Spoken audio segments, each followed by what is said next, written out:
اعوذ باللہ من الشیطان الرجیم بسم اللہ الرحمن الرحیم۔ شروع کرتا ہوں اللہ کے نام سے جو بڑا مہربان نہایت ہی رحم کرنے والا ہے۔ پورا دن شیاطین سے حفاظت۔ آیت الکرسی۔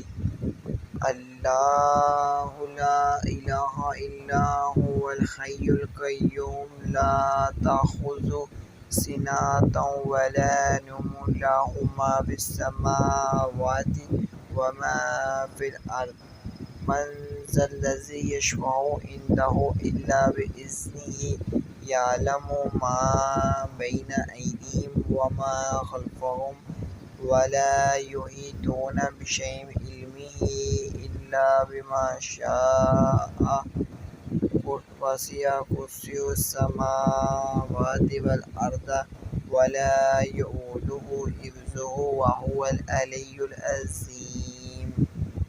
ترجمہ۔ اللہ وہ ذات ہے کہ اس کے سوا کوئی معبود نہیں، ہمیشہ زندہ رہنے والا، تمام مخلوق کو سنبھالنے والا۔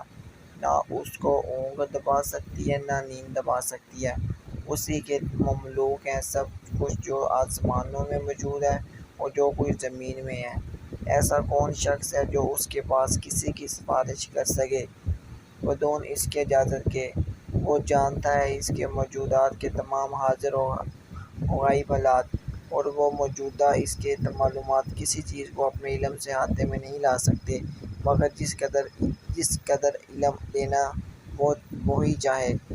اس کی کرسی اتنی بڑی ہے کہ اس نے سب آسمان و زمین کو اپنے اندر لے رکھا ہے، اور اللہ تعالیٰ ان دونوں آسمانوں اور زمینوں کی حفاظت کچھ مشکل نہیں گزرتی۔ وہی اعلی شان اور عظیم الشان ہے۔ جو کوئی اسی رات پڑھے وہ صبح تک جنات اور شیاطین سے پناہ میں رہے گا، اور جو صبح پڑھے گا وہ رات تک جنات اور شیاطین سے پناہ میں رہے گا۔